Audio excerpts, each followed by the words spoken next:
Part 14. Naisipan ni Greggy na sumilip roon sa mga kubo sa hasyenda.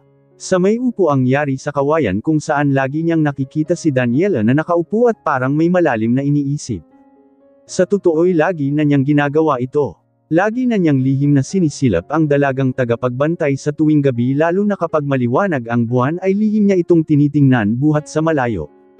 Dinala nga si Greggy sa kanyang mga paa sa unahan. Doon ay pwede na niyang matano sa may upo ang kawayan si Daniela.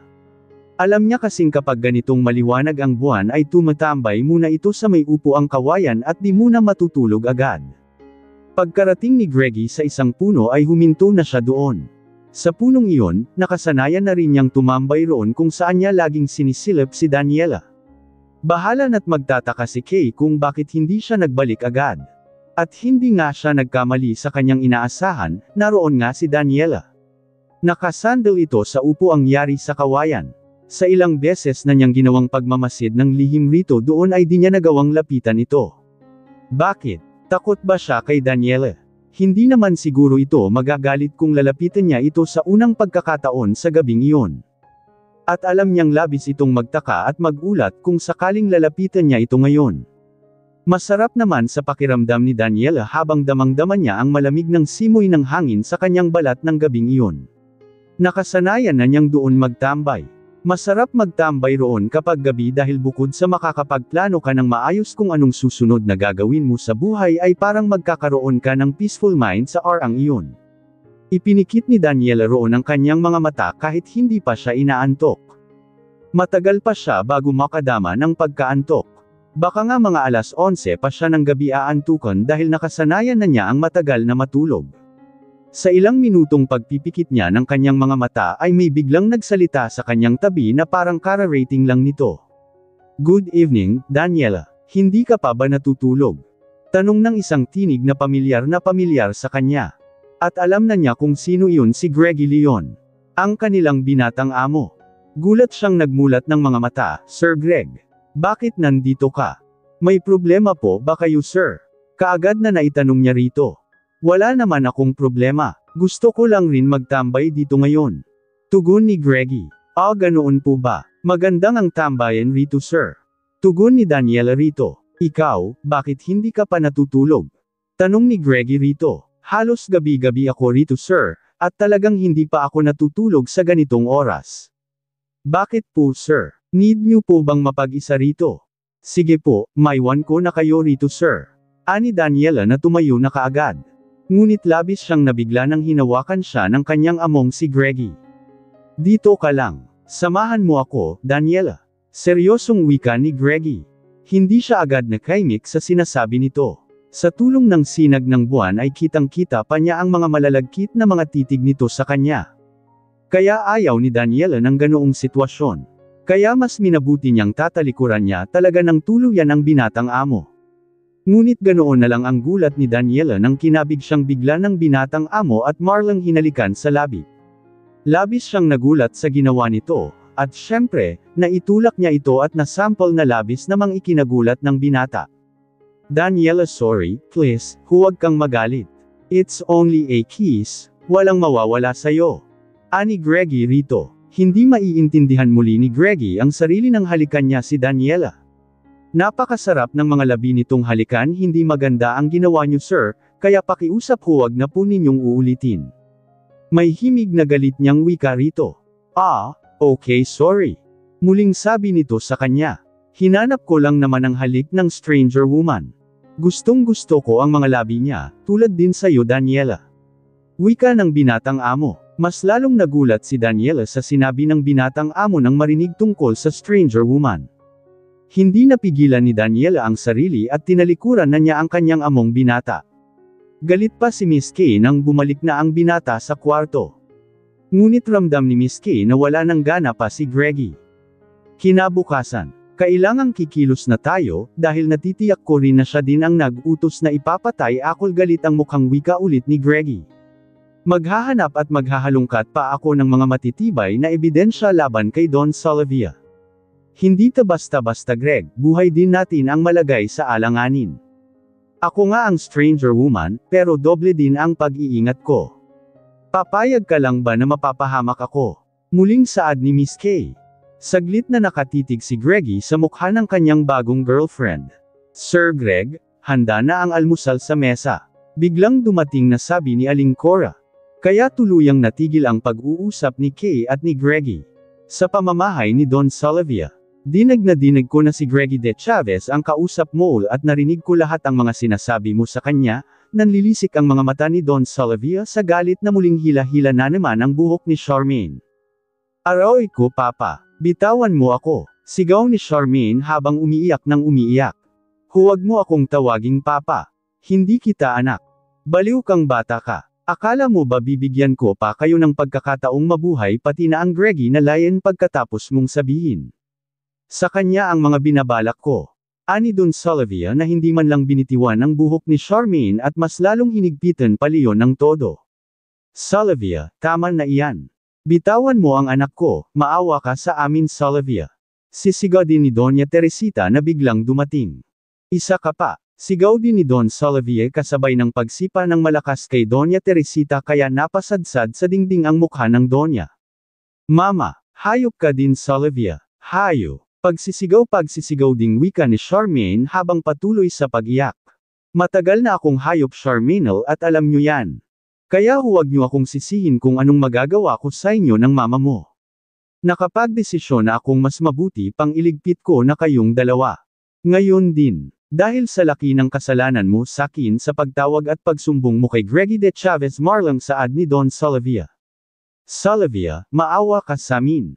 Patawarin mo ang anak ko na hintakutang sabi ni Doña Teresita. Dinala ni Don Salavia ang mag-ina sa area ng malaking bahay kung saan naruroon ang maraming tauhan ni Don Salavia. Patayin nyo ngayon din ang mag-inang yan. Total makakahanap rin ako ng bagong mapapangasawa. Ani Don Salavia at itinulak ng malakas ang Donya samantalang hawak-hawak enman ni Lando si Charmaine. Sigurado kayo boss? Tanong pa ni Lando ang leader sa mga tauhan. Oo, iba ako pag magalit. Sagot ni Don Salavia. Maawa po kayo papa. Papayag na sana akong magpakasal sayo. At paliligayahin kita. Huwag mo lang kaming patayin ng mama ko. Tandang padamdam. Pag-iyak at takot na sabi pa ni Charmaine. Final na nga ang desisyon ng Don. Bobo ka ba? Ani Lando at sabay ding itinulak si Charmaine at tinututukan agad ng baril na hawak nito. Dito ba natin tatapusin ang mag-ina na Lando? At ilibing lang natin ang mga ito sa malayo. Wika at tanong ng isang kasamahan. Oo sagot ni Lando. Sige na, tapusin nyo na ang mag-inang yan. Manunood ako. Muling utos ni Don Salavia. Sige na Lando. Anang mga tauhan na kapwa nakangisi. Ang di alam ng lahat ay nasa loob na ang estranggera, sinaksak ni Johannes ang mga nagbabantay ng malaking gate para makapasok ang kanyang commander sa malaking bahay ni Don Salavia. Nang barilin na sana ng leader na si Lando ang mag-ina ay isang matunog na putok ng baril ang biglang umalangaw-ngaw at tumama ang isang bala kay Lando. Kaya nagulat ang lahat at nanlaki ang mga mata ni Lando na napahawak sa dibdib kung saan ito nataman ng bala. Nabitawan ito ang baril na itinutok sa mag-ina. Naging alertong agad ang lahat ng mga tauhan at kanya-kanyang gumanti ng pamamaril sa paligid kahit walang nakikitang tao ang mga ito. May kalabang nakapasok. Nandito ang estranggera. Sigaw ng isa sa mga tauhan ni Don Salavia. Si Don Salavia naman ay mabilis na tumakbo sa loob ng bahay at nagtatago sa sekretong kwarto nito, bumagsak si Lando sa loop na wala ng buhay. Nagsipagtago ang mga tauhan ni Don Salavia at kapwa hinanda ang kani-kanilang mga baril. Nag-iiyak ang magkayakap naman ang mag-inang Charmaine at Doña Teresita. Di nagtagal ay sunod-sunod na putukan at barlunk yung naganap sa bahay ni Don Salavia Valdemero. Nilapitan naman ni Johannes ang mag-inang Charmaine at Doña Teresita. Sumama kayo sa akin. Ako mismo ang tatapos sa inyo. Paasif pang wika ni Johannes para di siya mahahalata ng mga tauhan ni Don Salavia. Napasigaw naman si Charmaine sa takot nang tutukan silang muli sa isang tauhan ni Don Salavia. Awang-awa na ang especially iyang si Johannes sa dalagang lihim niyang iniibig. Samantalang ang estranggera ay patuloy na nakipagbarilan sa mga tauhan ni Don Salavia sa loob ng malaking bahay nito. Mula sa kinatatagwan ng estranggera ay pinaulanan niya ng bala ang 4 na tauhan ni Don Salavia na kapwa ding namamaril sa kanyang kinatatagwan. Kanya-kanyang hiyaw ng 4 na tinamaan ng stranger woman. Nang kunti na lang ang bala ng stranger woman ay mabilis na niloadan nito ang baril nito ng mga bala at pagkatapos ay agad siyang nagmamadaling lumipat ng kinatataguan. Paglabas niya ay umatake ang pamamaril sa kanya ng mga tauhan ni Don Solivia. Ngunit mabilis naman siyang nakaiwas sa sunod-sunod na mga pagbaril sa kanya, hindi niya hahayaang matatalo sa mga kalabang demonyo at dapat siya ang magwagi sa labanang ito. Matapos siyang nakalipat at nakapagtago ay mabilis at alerto naman siyang gumantong pamamaril sa mga kaaway. Tinodohan niya ang pagganti ng pamamaril sa mga bumaril sa kanya. Muli niyang tinamaan ang mga tauhan ni Don Solivia at kapwa humandusay sa sahig. Maal naman siyang pinuntirya ng mga bala ng baril ng mga ito bilang ganti din sa kanyang pagpapaulan ng mga bala sa mga ito. Pero sadyang madulas siya at di basta-bastang matatamaan sa mga pag-atake ng mga ito kaya alam niyang nahihirapan ang mga tauhan ni Don Solivia ngayon sa kanya. Si Johannes naman ay nahahalata ng mga tauhan ni Don Solivia nang makikita ng mga itong dala-dala ni Johannes ang mag-ina patungo sa malaking gate. Ngunit napatda ang mga kilos nila nang may biglang sumigaw sa kanila. Saan mo dadalhin ang mag-inang yan, Johannes? Sigaw na tanong ng isa sa mga tauhan ni Don Solivia habang nakatutok ang baril nitong dala sa kanila ngunit walang pag-alinlangang mabilis na inunahan ni Johannes sa pagbaril ang isang tauhan ni Don Solivia. Kaya bumagsak din agad ito nang tinamaan sa mga bala ng armas ni Johannes. Pinaulanan naman kaagad sila ng bala sina Johannes, Charmaine at Doña Teresita sa mga tauhan ni Don Solivia na bagong mga dumating ngunit mabuti na lang at mabilis na pinadapa ni Johannes ang mag-ina sa lupa kasabay ng pagdapa rin nito kaya hindi sila tinamaan ng mga bala. Diyos ko po, Mama. Takot na sambit ni Charmaine dahil sa tanang buhay nito ay ngayon lang siya nakadama ng pagkakatakot at nakaranas ng ganitong pangyayari. Akmang muli silang babarilan ng mga tauhan ngunit biglang dumating ang estranghera at inunahang pinaulanan nito agad ng mga bala ang mga tauhan ni Don Solivia. Kasunod namang hinayla agad ni Johannes ang mag-inang nasa kanya ngayon. Kung ano kaya ang desisyon ng kanilang commander, maraming nataman at marami ding hindi tinamaan ng mga bala. Buhat sa malayo ay gumanti na rin ng gumantong pamamaril ang mga tauhan ni Don Solivia sa babaeng nakamaskara. Pero laging bigo ang mga ito sa pagbaril ng babaeng nakamaskara dahil useless lang ang mga bala ng mga ito at di man lang tinamaan ang binaril, anak. Ang estranghera, sambit ni Doña Teresita at nagmamadaling lumapit ang stranger woman sa kanilang kinaroroonan. Johannes, ikaw ang magdala kay Charmaine, at ako naman kay Doña Teresita. Lalabas na tayo dito, anang estranghera. Okay, Commander. Malakas na sagot ni Johannes sa stranger woman. Bawat tauhang umatake ng pamamaril sa kanila ay ginantihan leon ni na Johannes at ng estranghera. At mabilis silang nakalipat at nakapagtago sa malaking sementadong pot na may nakatanim na malaking halaman malapit sa malaking gate. Nang matamba ang mga tauhang umatake ay nagmamadali silang tumungo sa may malaking pintuan at malaking gate ng bahay ni Don Solivia upang lumabas. Nakita nila ang maraming tauhan ni Don Solivia na lumabas mula sa malaking bahay at hinahabol sila ng mga ito. Napaatras ang mga tauhan ni Don Solivia nang makita ang maraming taong nakapatig sa labas ng gate na mga kasamahan ng stranger woman, narinig pa nila na tinawag ng mga ito ang babaeng nakamaskara na commander. Sinalubong ang mga tauhan ni Don Solivia sa pamamaril ng mga taong nakapatig sa labas ng gate. Mga katapo pala ito ng New People Army o NPA na siyang mga tauhan ng commander na estranghera. Maraming namatay sa mga tauhan ni Don Solivia at ang hindi nataman ay takot na umatras ang mga ito at bumalik sa loob ng malaking bahay ni Don Solivia. Kaya tuluyang nailigtas ng estranghera at ng kanyang especially iyang si Johannes sina Charmaine at Doña Teresita sa kamay ni Don Solivia Valdemero. Si Johannes na lang at ang mga kasamahan ang nagdala kina Charmaine sa campus ng mga NPA at nagpaiwan muna ang estranghera. Hindi na muna si Alessandra magpakilala sa kanyang kapatid at ina dahil babalikan pa niya si Don Solivia dahil di pa siya tapos nito. Ang importante ay safety na ang ina at kapatid sa campus nila at hindi na ito matrace pa ni Don Solivia. Kung sakaling tuluyan ng kinalimutan siya nito. At kapag wala na ang Don ay tuluyang maging malaya na sila pati na ang buong San Isidro. Babalik na ang dating katahimikan sa baryong ito. At maisasauli na rin niya ang mga lupaing inagaw ni Don Solivia dahil mga lupaing inagaw ay nangdun mula sa mga mahihirap na pamilya. Nabalita sa buong San Isidro at maging sa Hacienda de Chavez ang paglusob ng mga NPA sa pamamahay ni Don Salavio, na pinangungunahan ng Estrangera at ng esplaya nitong si Johannes. Naabutan naman ni Greggy ang pag-aaway ni na Mangkulas at Aling Menandra. Bakit di mo sinabi sa akin? Alam mo naman pala ang mga ginagawa ng anak mo, pero inilihim mo sa akin ang lahat ng ay galit at umiiyak na wika ni Aling Menandra kay Mangkulas. Ito. Panipi. Matigas ang ulo ng anak mo, at mas mabuting hindi mo malalaman para di ka mag-alala sa kanya. Sagot naman ni Mangkulas. Mangkulas, Aling Menandra, bakit kayo nag-away? Tanong ni Greggy na biglang dumating. Ito kasing si Kulas Sir Greg, ngayon ko lang nalaman na naging especially iya pala ang anak ko sa pamamahay ni Don Salavia. Nabalitaan at nalaman ko ang paglusob ng mga NPA sa pamamahay ni Don Salavia at ngayon ko lang din nalaman na si Johannes na anak namin ay isa palang katapo ng NPA at naging especially iya pa sa loob ng pamamahay ni Don Salavia. Mabuti na lang at walang nangyaring masama kay Johannes kundi ikakamatay ko talaga. Tuldok.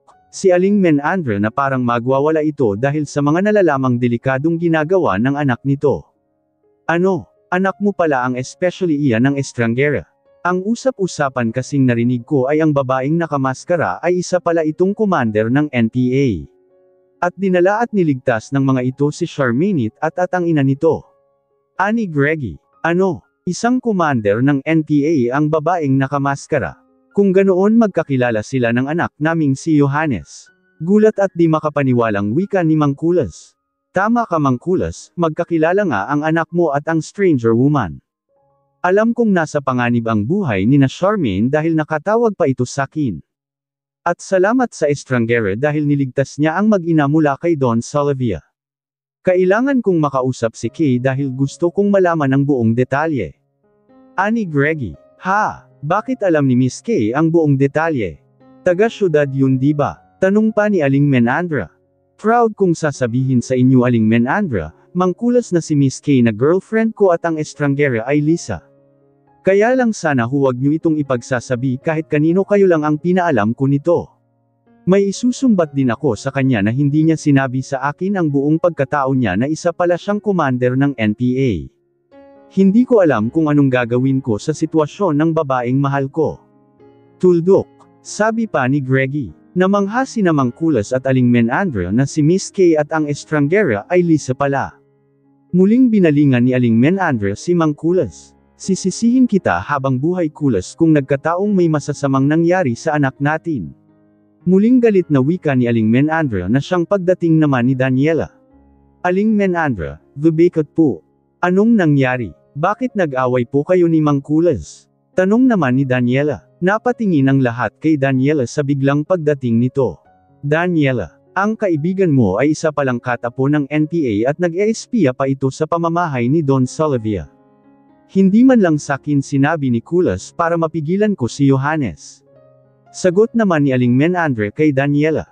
Halatak yung pagkabigla sa hitsura ni Greggy sa sinabi ni Aling Menandra. Anong sabi mo Aling Menandra? Magkaibigan ang anak niyong si Johannes at si Daniela. Ulit na tanong ni Greggy.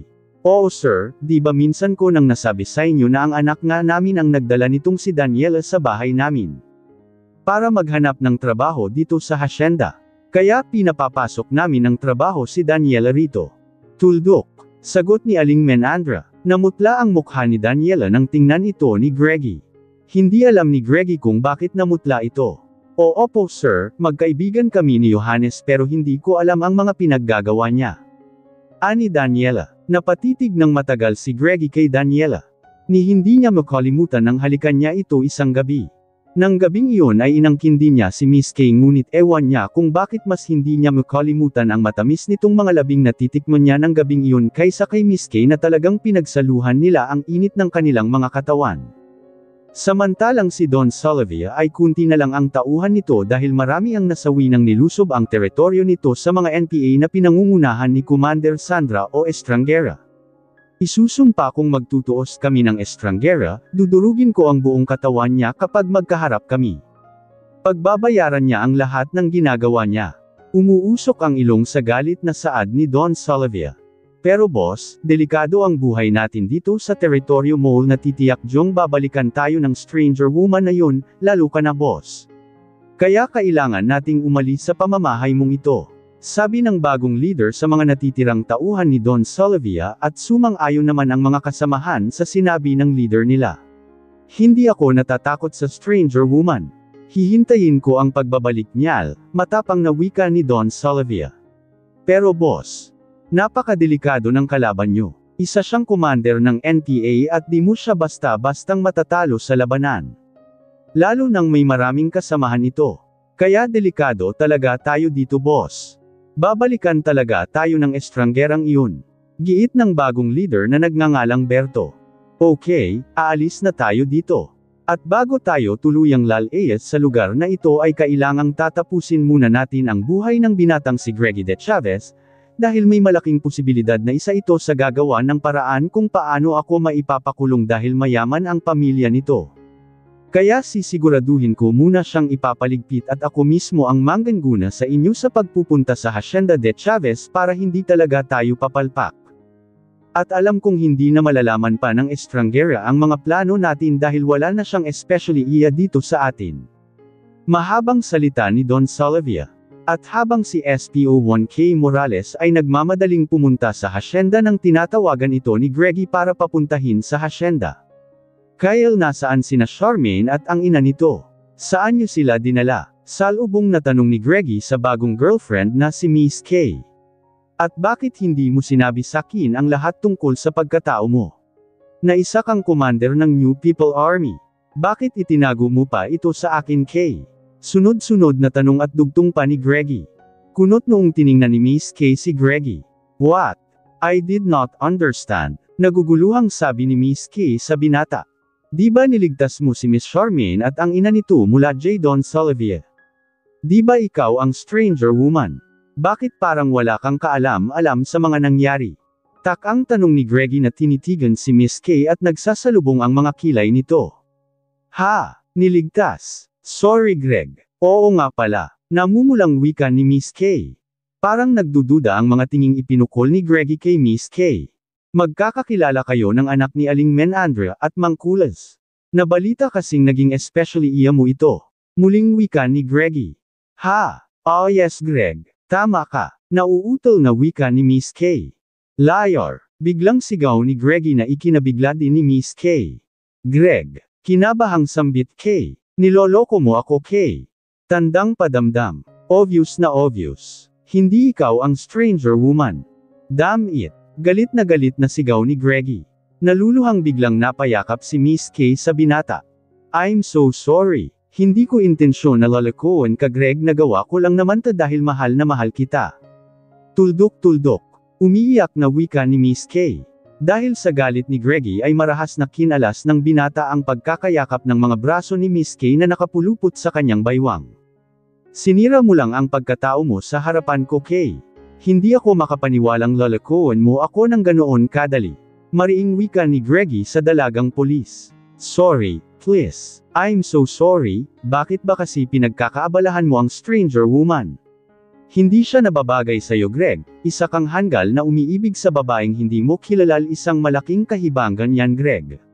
Isa kang edukadong tao at nagmula sa mayamang angkan tapos magmamahal ka lang ng babaeng nakatago sa likod ng maskara. Kalimutan mo ang stranger woman. Wala kang mapapala sa kanya, hindi niya matutugunan ang pagmamahal mo dahil sa kanyang pagkatao. Sunod-sunod na sigaw ni Miss K habang umiiyak sa harap ni Greggy. Hindi mo ako madidiktahan K, mahal ko siya kahit di ko pa siya nakikilala at hindi na mababago pa iyon. Mamahalin ko siya kahit sino pa siya Kyle, mahihirapan na akong jollymutan siya at habang ako'y nabubuhay ay patuloy akong aasa na makikilala ko kung sino man siya. Determinadong wika ni Greggy na mas lalong ikinaiyak ng dalagang polis. Nagpas siyang pumunta si Greggy sa isang tahimik na lugar sa may ilog na tanging agos lang ng daloy ng tubig at ang mga huni ng mga ibon ang maririnig. Nagpapasama siya kay Mang Doro habang namingwit ng isda si Mang Doro, sa unahan ay tahimik naman si Greggy at tula lang nakapatong sa malaking bato sa tabi ng ilog. Nagmamasid ito ng pagdaloy ng tubig sa ilog, gusto niyang aliwin ang sarili na labislay ang nalungkot at nasaktan dahil sa kakaisip kung bakit umiibig pa siya sa babaeng di niya kilala. Ang stranger woman, kailangang makausap niya ang nagngangalang Johannes na anak ni Aling Menandra at Mangkulas dahil ito lang ang makapagturo kung saan niya makikita at makikilala ang estranggera. Stranger woman, gusto kitang makilala kahit sa naginip man lang ay magpakita at magpapakilala ka sa akin. Napasigaw na sabi ni Greggy at nag-echo iyon sa paligid. Narinig naman ni Mang Doro ang sigaw ng binata sa unahan kaya napapailing na lamang ito. Stranger woman, magpakita ka. Gusto kitang makilala. Parang nababaliw na sigaw ulit ni Greggy kahit alam niyang si siya maririnig ng estranggera. Natigil si Greggy nang may marinig siyang kaluskos buhat sa unahan. At di nagtagal nagulat pa si Greggy nang si Daniela ang bumungad sa kanyang kinaroroonan. Daniela, kanina ka pa ba dyan? Tanong ni Greggy. Magandang araw sir, bago pa lang po ako dito, maliligo po sana ako, kaso lang narito din po pala kayo sa ilog. Senador siya na po kayo sir, parang napahiya pang wika ni Daniela. Ganoon ba, sige maligo ka dyan ani Greggy, ay huwag na ho sir, sa susunod na lang. Pero sir, may tinatawag po kayo kanina, naririnig ko po, tinawag niyo ang stranger woman. Bakit po sir? Lakas loob na naitanong ni Daniela. Tinawag ko siya kahit di niya ako maririnig, hindi ko nga alam kung saan ba ang estranggera ngayon. Alam mo kung bakit ko siya tinawag?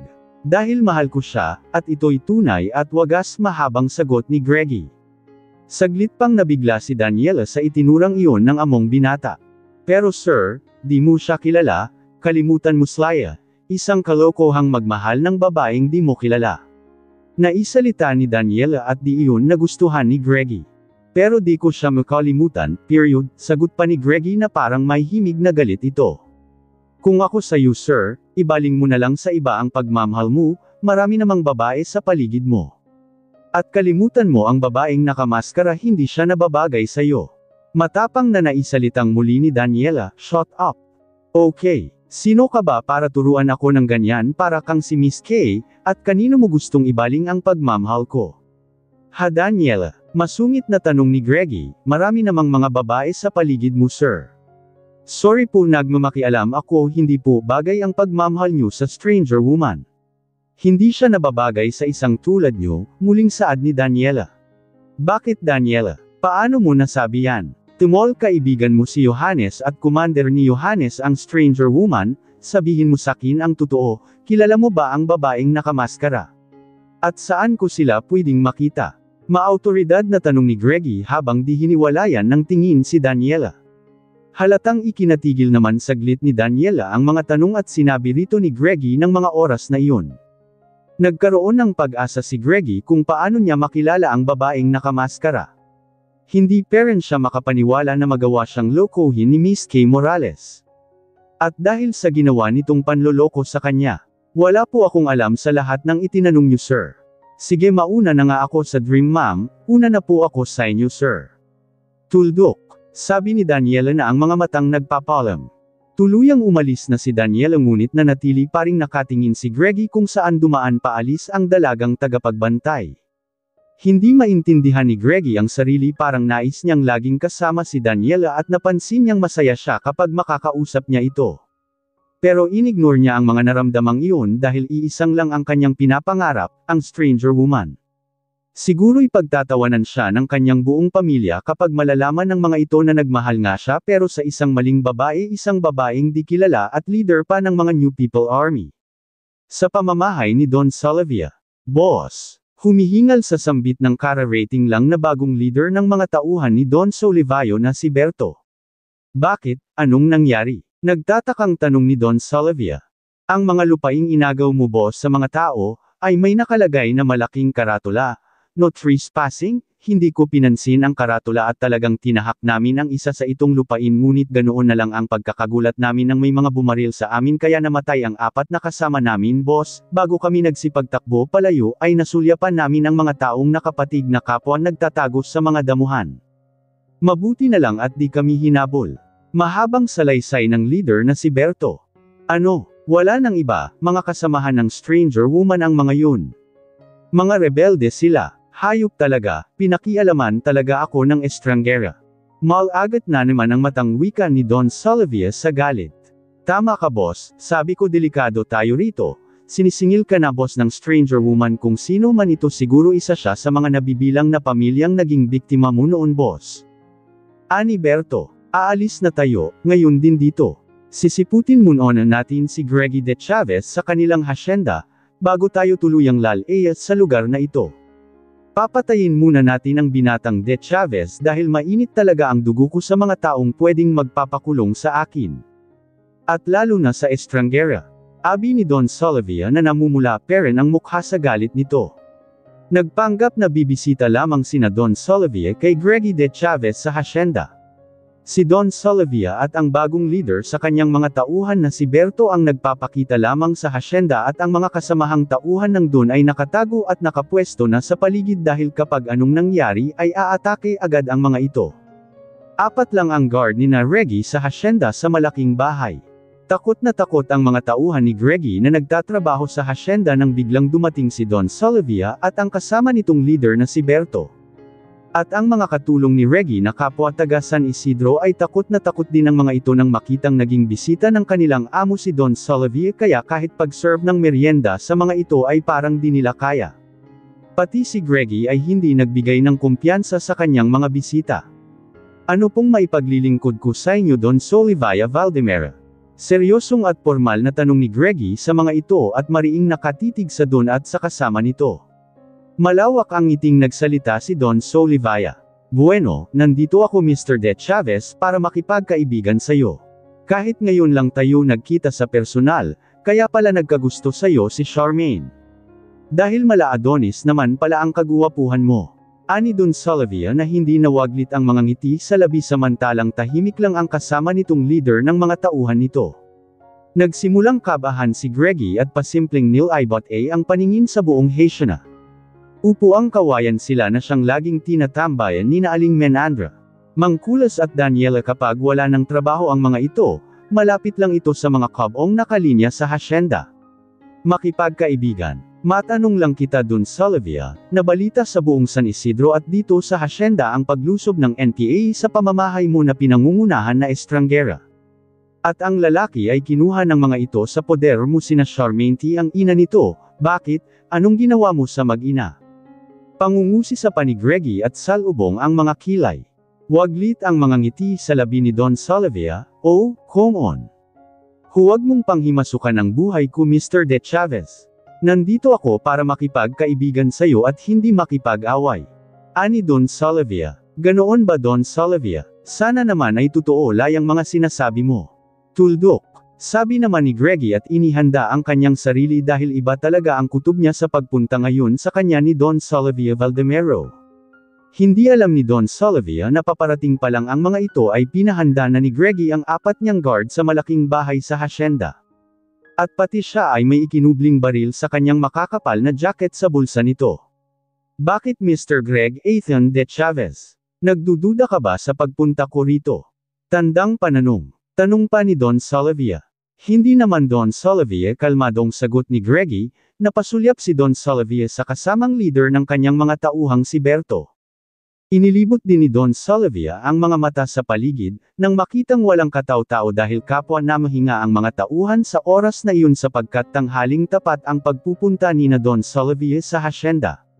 Nakita ni Greggy ang sekretong pagsenyas Don Sylvia sa kasama nito at mabilis ang kilos ni Berto na binunot ang baril na dala nito para itutok kay Greggy. Subalit kapwa nagulat sina Don Sylvia at Berto nang sumabay si Greggy sa pagbunot ng baril nito sa bulsa ng jacket nito at nagkatutukan ng kani-kanilang mga baril sina Greggy at ang leader ng mga tauhan ni Don Sylvia. Greggy, namumulang sambit ni Don Sylvia, nakapagbantay pala siya boss. Ang sabi naman ni Berto, alam niyo kung bakit hindi ako kumumpiyansa. Dahil well known na ang kasamaan mo Don Sylvia Valdemero. Kaya sino pa ang magbibigay ng kumpiyansa sa tulad mong traidor? Tandang pananong. Talaga ha? Pagkasabi niyong ni Don Sylvia ay may biglang bumaril kay Berto ang isang guard ni Greggy iyon at nasa likod din ang tatlong guard na kasama nito. Natamaan si Berto ngunit daplis lang iyon. Kaya agad itong nakaganti ng pamamaril sa guard na tumira rito. Nang makita ni Greggy si Don Salavia na tumakbo ay binaril nito ang Don ngunit dinatama ng Don dahil mabilis itong nakapagtago sa malaking puno. Nang makita naman ni Greggy na nagsipaglabasan ng mga tauhang kasama ni na Don Salavia ay mabilis ding tumakbo si Greggy at naghahanap ng matataguan.